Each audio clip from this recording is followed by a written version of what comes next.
മലയാള സിനിമയിലെ പ്രശസ്ത തിരക്കഥാകൃത്താണ് ഉദയകൃഷ്ണ. കോമഡി ചിത്രങ്ങൾക്ക് തിരക്കഥ എഴുതിയിരുന്ന അദ്ദേഹം പിന്നീട് ത്രില്ലർ ജോണറിലേക്ക് ചുവടുമാറ്റം നടത്തുകയായിരുന്നു. വെട്ടം, മാട്ടുപ്പെട്ടി മച്ചാൻ, ഉദയപുരം സുൽത്താൻ, ദോസ്ത്, CID മൂസ, പുലിമുരുകൻ, ക്രിസ്റ്റഫർ, ആറാട്ട് എന്നിങ്ങനെ നിരവധി ചിത്രങ്ങൾക്ക് തിരക്കഥ എഴുതി. ഇപ്പോൾ സിനിമയുടെ വിജയ പരാജയത്തെക്കുറിച്ച് സംസാരിക്കുകയാണ് അദ്ദേഹം. സിനിമയുടെ പരാജയത്തിന്റെ മുഴുവൻ ഉത്തരവാദിത്തം തിരക്കഥാകൃത്തിന്റെ തലയിൽ മാത്രം കെട്ടിവെക്കരുത് എന്നും താൻ എഴുതിയിട്ടുള്ള സംവിധായകരെല്ലാം മലയാളത്തിലെ പ്രഗത്ഭരാണെന്നും അദ്ദേഹം പറഞ്ഞു.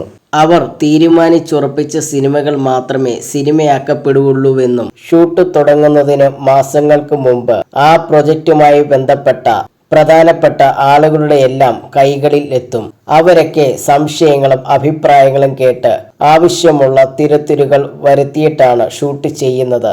അല്ലാതെ ഞാനൊരു തിരക്കഥ എഴുതി ആരെയും കാണിക്കാതെ രഹസ്യമായി ഷൂട്ട് ചെയ്യുന്നില്ല, ഉദയകൃഷ്ണ പറഞ്ഞു. വിജയത്തിന്റെ ക്രെഡിറ്റ് എല്ലാവരും എടുക്കുന്നുണ്ടെങ്കിൽ പരാജയത്തിന്റെ ഉത്തരവാദിത്വം എല്ലാവർക്കും കൂടിയുള്ളതാണെന്നും അദ്ദേഹം പറഞ്ഞു.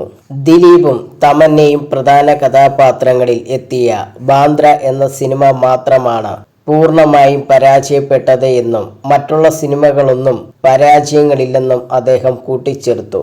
ആറാട്ടും ക്രിസ്റ്റഫറും പോലെയുള്ള ചിത്രങ്ങൾക്ക് റിലീസിന് മുമ്പ് തന്നെ വലിയ രീതിയിലുള്ള ബിസിനസ് നടന്നിരുന്നു. അവയൊന്നും നഷ്ടചിത്രങ്ങളല്ല. ബാന്ദ്ര മാത്രമാണ് പൂർണ്ണമായും പരാജയപ്പെട്ടത്, ഉദയകൃഷ്ണ കൂട്ടിച്ചേർത്തു.